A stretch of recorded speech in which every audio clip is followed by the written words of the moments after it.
복지에 관련된 사례나 이게 통합 서비스를 관리하는 체계가 공무원들이 1인당 그 담당하는 그 시민들이 많잖아요. 읍면동하고 계속 관계되신 공무원들하고 소통을 많이 하시죠. 그게 중요한 것 같아요. 그 읍면동에 그 복지 공무원이 있다고 해서 그분들한테 그냥 일임을 하는 게 아니라 계속 소통을 해서 전반적으로 좀 뭐 분기별로라도 데이터를 같이 좀 공유하는 게 좀 중요하다라고 생각을 해서 이 말씀을 꼭 드리고 싶었고, 노인, 장애인, 청년, 한부모 뭐 전체적으로 그 맞춤형 정책을 진행을 하잖아요. 근데 이게 중복되는 사업이 많이 있어요. 그분들이 중복되는 예산 다 받는 건 아닌 걸로 알고 있지만 이런 중복되는 사업들을 좀 새롭게 다른 사업으로 좀 진행하는 것도 좀 검토를 좀 부탁을 드리고, 좀 복지에 관련된 게 지금 현금으로 지급되는 것들이 많은데 그 지속 가능할 수 있게 뭐 예를 들어서 자립이나 자활을 할 수 있게 그 현금과 같이 병행해서 하는 것도 좀 검토를 해봤으면 좋겠어요. 이쪽에 관련되신 분들 보면 뭐 기초생활수급자나 차상이나 계층에 계신 분들 여러 분들도 이 현금을 제일 좋아하지만 그분들이 좀 자립 자활을 할 수 있는 체계를 만들어 주시는 것도 시에서 좀 해야 될 일이 아닌가.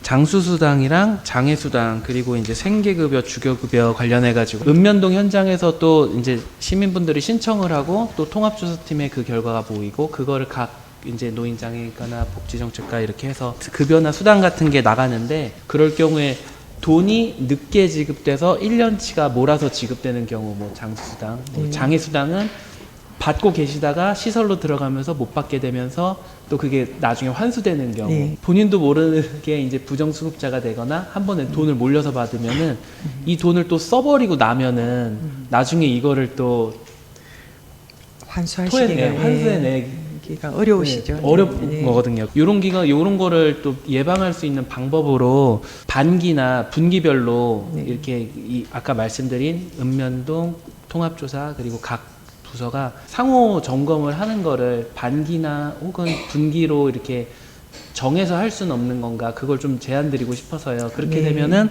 1년치가 뭐 한 번에 몰아서 가는 거는 좀 반기로 끊으면은 그래도 그 액이 줄어들고 또 부담도 좀 줄어들 수도 있고요. 그렇게 되면은 이제 또 환수율도 조금 더 높아질 수도 있고 애초에 이게 일어나면 안 되지만서도요. 그런 걸 한번 좀 제안드리고 싶고 현장에서 워낙 그 대상자가 많고 그 좀 담당하는 팀은 좀 숫자가 적기 때문에 어려움은 있겠지만 시 집행부에서 상호 점검하는 쪽으로 그런 거를 좀 조례 개정을 통해서 이렇게 한번 좀 해봐 주시면 어떨까 하는 걸 제안드리고 싶습니다. 국민고나 홈페이지 서면 등을 통해서 그 접수된 거에 이거 뭐 이천시에 장애인 의무고용 미이행 관련 예산 낭비 신고가 있었는데 뭐 처리 결과는 이게 타당하다. 예, 그렇게 좀 처리 신고의 응시율 미달로 응시율 향상을 위한 방안을 강구하겠다. 이렇게 이제 그 이쪽 부서에서 얘기를 답을 주셨는데 이 문제는 사실 좀 그 개선책을 찾으려면 복지국에서 협조가 좀 진행이 돼야 될 것 같아요. 그 지자체에 장애인 의무 고용률이 있잖아요. 거기에 좀 맞게 고용이 되고 있는지 좀 파악을 하시고 의무 고용을 위해서 어떤 정책이나 아니면 어떤 것들을 하고 있는지도 좀 파악을 해주셔서 의무 고용을 할 수 있는 부서하고 좀 소통을 하고 좀 이렇게 전달을 할 필요가 있을 것 같아요. 노인장애인과에 보면은 경로당 신규 개설 및 미설치 지원이 있어요. 네. 작년에 4곳을 했고 올해 이제 2곳을 했는데 미설치된 지역이 25곳이에요. 네. 여기에 지금 3억씩 지원하는 거죠?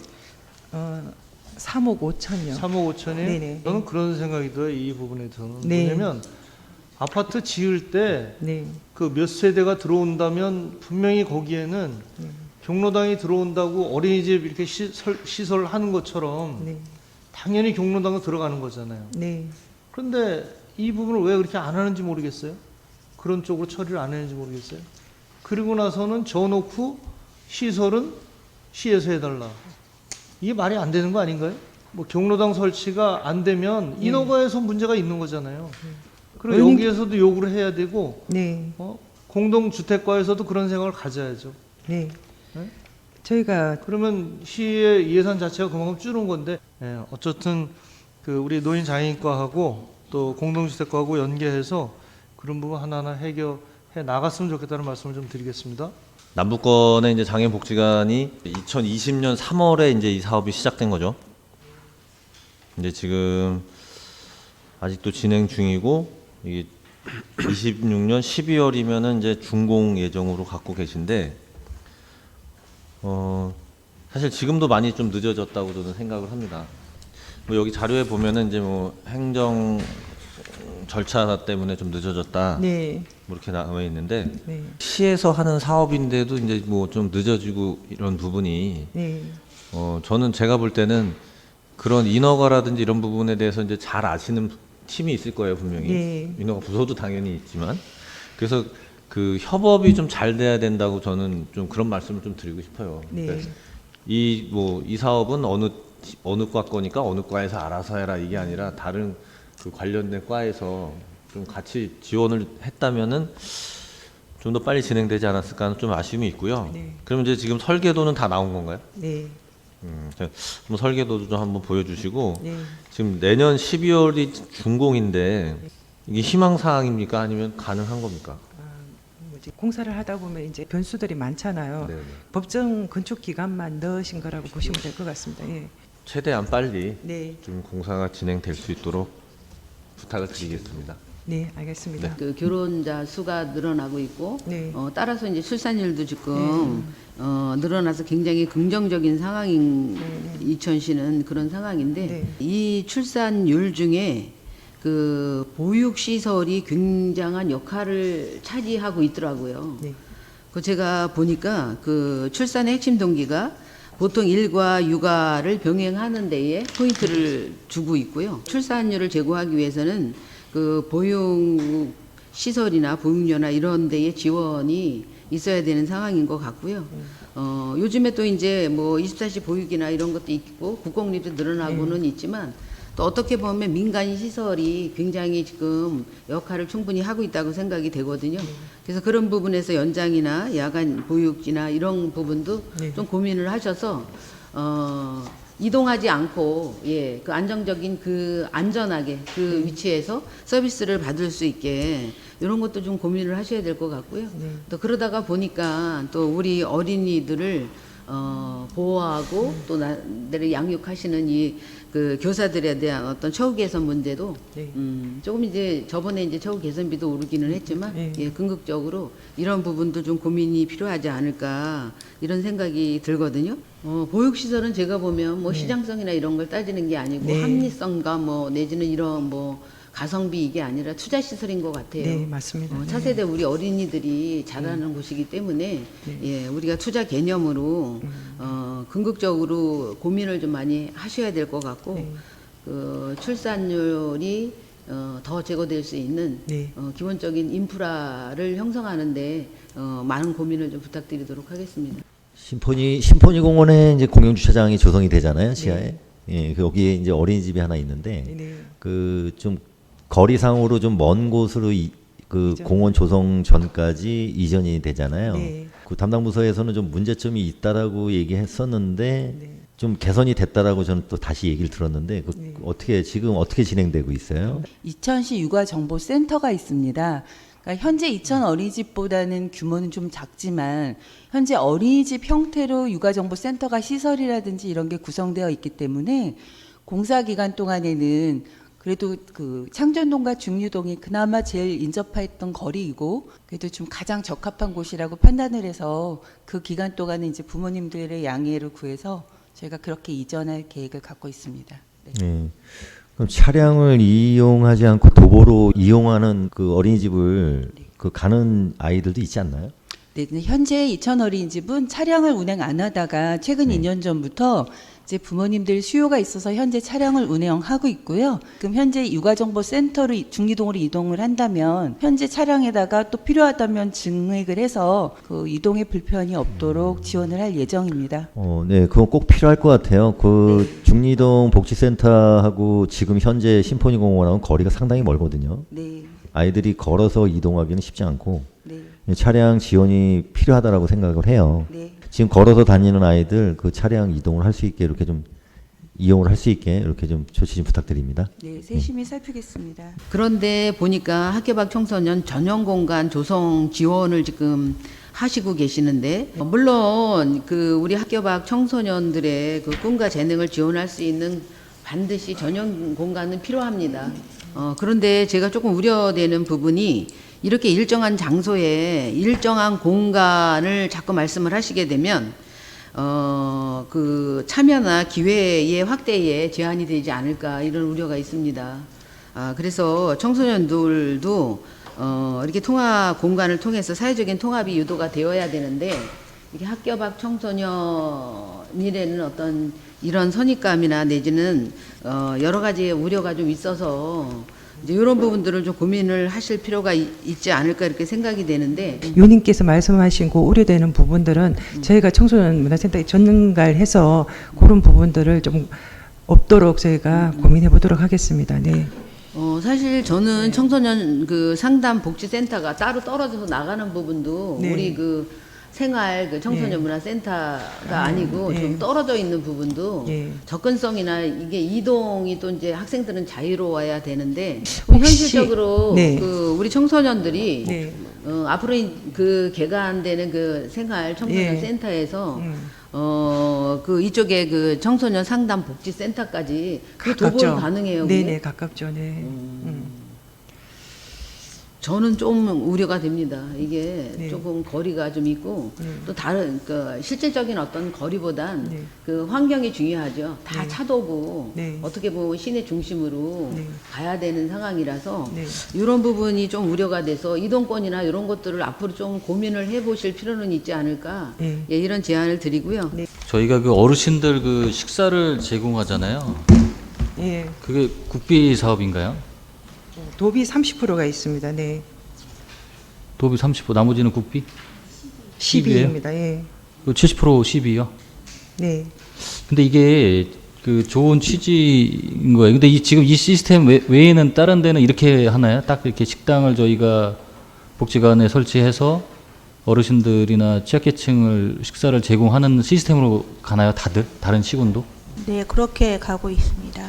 그 이제 지금 많은 그 소상공인분들이 장사 음식점 하시는 분들이 어려운데, 그 이제 이런 복지관에서 어르신들을 식사를 제공함으로써 이 주변 식당들에 대한 그 어려움을 토로하시더라고요. 만약에 인구 빈도가 높은 데는 큰 타격을 입지 않는다고 판단이 되어지는데, 인구 빈도가 어르신들만 집중되어 있는 지역에 어르신들을 위한 식사를 제공하다 보니까 거기서 일반적으로 식당을 운영하시는 분들은 당연히 영향을 받을 수밖에 없다. 그리고 경기가 지금 같은 어려운 시기에는 그게 심각한 타격을 입으신가 봐요. 저도 가봤더니 점심에 아예 사람이 없는 거예요. 의원님께서도 아시다시피 경로 식당 같은 경우는 좀 어려우신 분들을 위해서 저희가 이제 무료로 급식을 하기 위해서 취지는 이제 그렇게 시작되고 있고요. 일일 평균 이용료를 보면 525명이 이제 무료 급식자고 200명 정도가 이제 일반인 급식이라고 봐야 되는데요. 의원님께서 말씀하신 그런 부분들을 저희가 고려해서 저희 취지에 맞게 무료 급식 위주로 저희가 어려우신 분을 상대로 이제 경로식당을 운영하도록 하고요. 일반인들에 대해서는 조금 홍보를 해서 밖에서 좀 식사할 수 있도록 고민 좀 해보겠습니다. 네. 네, 그러니까 이게 네. 고민을 조금 해보셔야 돼요. 네, 이거 별거 아닌 것 같은데 네. 그냥 일반적으로 이분들은 생계를 위해서 하는데 네. 옆에서 이렇게 어떤 특정 계층을 뭐 좋은 취지죠. 그걸 네. 뭐라고 하는 건 아닌데 네. 이 또 다른 그 쪽에서는 피해를 보고 있다 이렇게 말씀을 드리는 거니까 아무튼 고민을 좀 해주셨으면 좋겠습니다. 네, 알겠습니다. 네, 네. 이상입니다. 어르신 맞춤형 일자리 개발 부분 보다가 신규 사업으로 자동 심장 충격 관리단이 있더라고요. 네. 이게 혹시 제세 동기를 이제 맞습니다. 점검하고 네. 이제 작동하나 그거 네네. 보는 건가? 배터리 네. 달았나? 네. 제가 사실은 보건소 행감 때 요거를 말씀드리려고 한 건데, 그 어르신들이 요걸 하는 게 조금 안 맞는 것 같다는 생각이에요. 왜냐하면은 응급의료에 관한 법률 47조 2항 시행규칙 38조 3항에 따라서 보건소에는 제세동기 담당자를 두고 그분이 그 매월 일지를 쓰게끔 되어 있고, 요걸 만약에 1회 이상 점검을 안 하면 과태료 300만 원이 부과되는 사안인데, 제가 왜 아니었으면 좋겠냐고 하는 게, 어르신들이 만약에 동선도 짜고 개수도 자기가 지정해서 이걸 점검을 하다는데 물론 잘 되면 좋겠지만 혹시 빠뜨렸어요. 근데 마침 그게 또 작동을 안 했어요. 그러면 그거에 대한 혹시 책임이나 이런 거가 문제가 될까봐 물론 그러시진 않으겠지만 책임까지는 없겠지만 뭐 다른 어느 피해자 쪽에서는 이걸 또 얘기할 수도 있는 상황이잖아요. 사실 지금 우리 이천 시내에 제세동기가 많이 설치되어 있고 그 마을에 간마다도 설치되어 있지만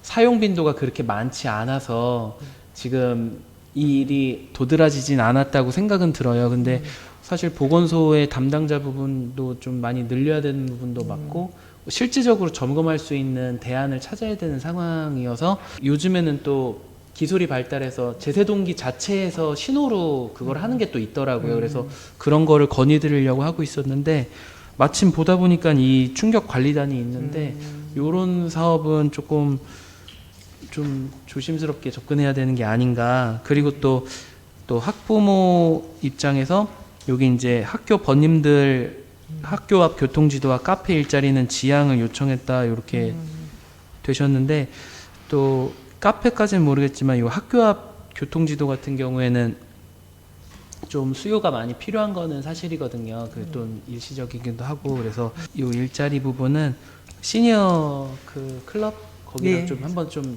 얘기를 해봐 주시면 좀 좋은 방법이 있지 않을까 생각이 들어요. 청년 창업자 임차료 지원 사업 자체가 네.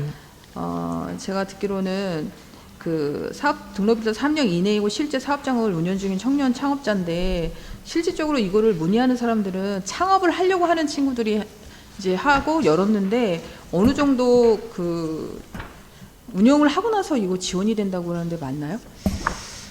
의원님 말씀대로 그렇게 하는 게 저희도 그렇게 고민은 하고 있습니다. 네. 이거 다 끝났나요? 10명이 다 끝났다고 네네. 끝난 거예요? 예, 끝난 걸로 알고 있어요. 네, 끝났습니다. 네. 아, 그럼 기준을 어떻게 잡고선 하셨나요? 이거 좀 자료 좀 저 좀 부탁드릴게요. 그리고 멘토 교육 컨설팅 사업도 마찬가지로 주관 자체가 이천시 청년 소상공인 협회에서 해요. 사업 내용에 보면은 지역이 현재 성공 창업가와 전문가의 멘토링과 컨설팅을 해주는 건데 보통 창업에 관심이 있고 하는 분들은 외부에서 이런 거 멘토링 하거나 컨설팅 하시는 분들이 오셔서 하시는 건데 그런 식으로 운영을 하시나요? 청년 창업에 필요한 교육 프로그램도 하고요. 선진지 견학이라든가 뭐 현장 체험 이런 부분도 지금 같이 운영을 하고 있습니다. 그리고 또 청년 소상공인기업 협회의 회원들도 있고 이래서요. 그런 분들끼리 같이 그런 뭐 면담 뭐 이런 식으로 운영도 같이 하고 있습니다.